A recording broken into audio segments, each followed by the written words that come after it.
Hello children and young people. Today I'm going to be giving you my top tips for managing the fights that happen between other people that you're not involved in. But maybe you've got a best friend and they've now just stopped being best friends with each other and you are caught in the middle. So just to be clear, I'm not talking about like physical fights here. There's a physical fight going on between your friends. Get help and duck. Maybe not in that order, duck and then get help. This situation I'm talking about is the one where people have just fallen out with each other and now there's lots of arguing and bickering going on between two or more people that you really care about, and you do not want to be living in that war zone any longer. So if you would like to know how to be the peacekeeper, then just keep on watching.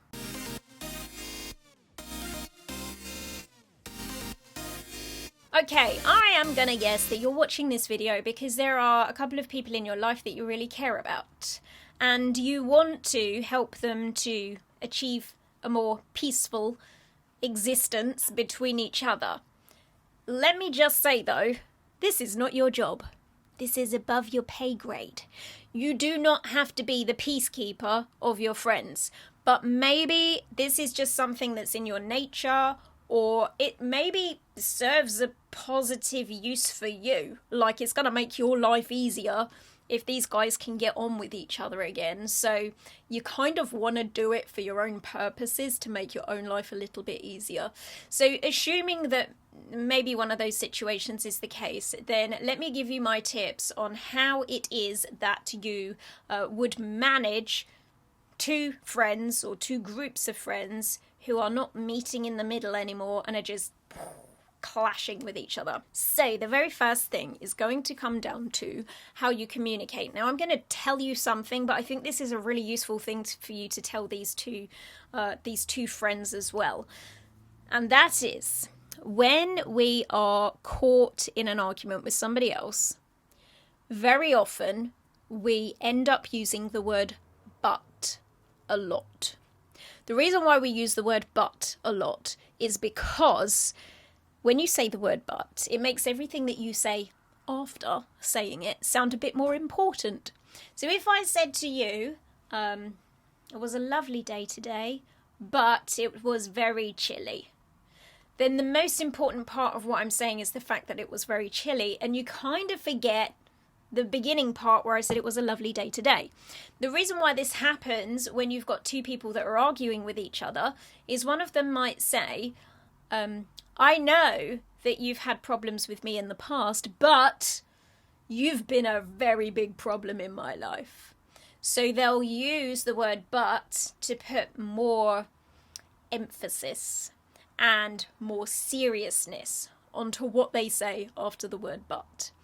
And if they are actually making some kind of effort to communicate with each other, then you might notice that they say things like, I respect what you're saying, but I would just like to say, blah, blah, blah, blah, blah. So everything that comes after the but becomes the bit that gets the most focus. So instead of using the word but, you're going to use the word and. So if you're the one who's playing the negotiator role, which means that you're the one stood in the middle, almost like a referee, sourcing them both out, then you need to make sure that you don't use the word but. You need to use the word and. I hear what you're saying, and I hear what you're saying. And then that way you're giving them both equal weight. And you want them to do the same in how they're communicating with each other as well. Because then that way, they're not going to be making their own thoughts seem more important than the thoughts of the other person.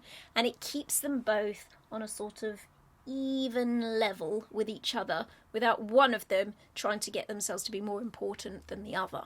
Now, in terms of actually getting things going, let's say that they've both agreed they're going to meet with you and talk things through with you. The starting place for this conversation where you have the both of them there is going to be something that they both agree on. And that could be literally anything. But ideally, it's something related to whatever it is that they've fallen out about. It could be, so, you both agree that You didn't want to end up falling out over what would otherwise be thought of as a silly argument. You both agree you never wanted that to happen. You both agree that you're not bad people. All right, so anything that you can get them both to say, yes, I agree on that. We both agree that the sky is blue. I mean, that's going to take a long time to get from that subject area to the subject area of what it was that they've fallen out about.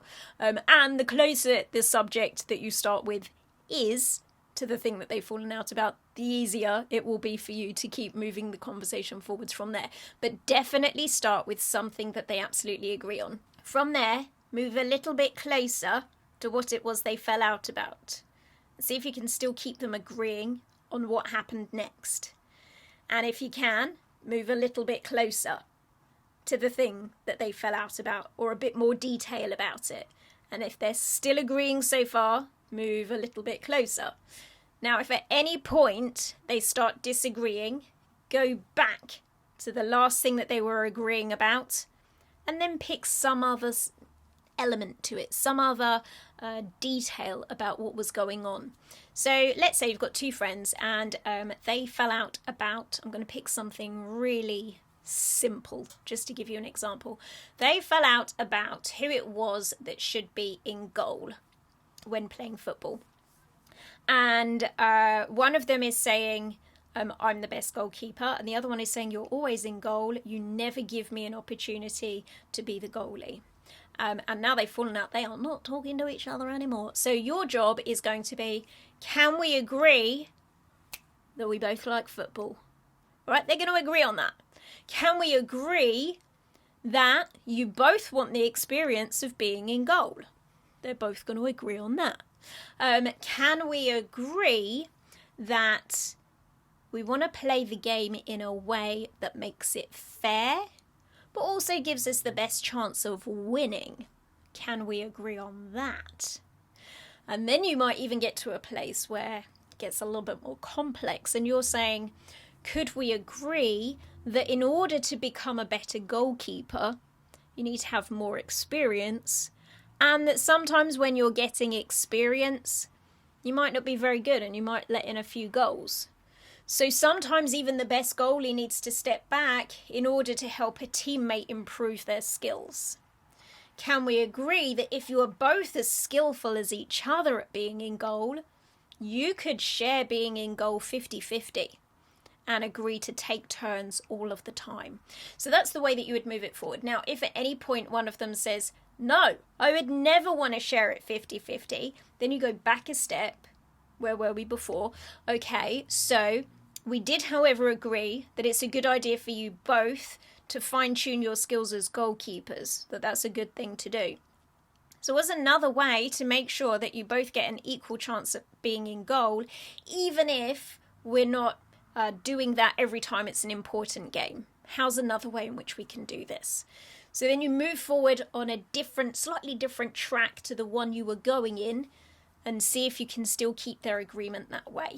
And the final tip, if you have got two of your friends who have fallen out with each other and you've decided to take on the brave role of being the peacekeeper, not the peacekeeper, the peacekeeper, is you want to use humor as much as possible.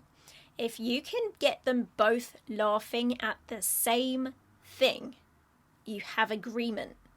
That's going to create connection and a sense of bonding between the two of them, because you've just made something that they now both have in common.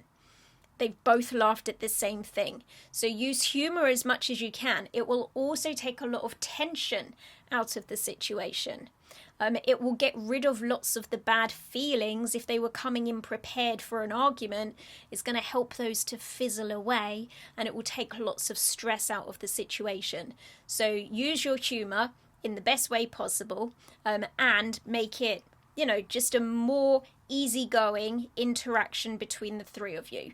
Good luck. I would love to know how you get on in this particular activity. If you found this video helpful, make sure you give it a thumbs up, subscribe to the channel if you're not subscribed already, and I will see you in my next video. Bye!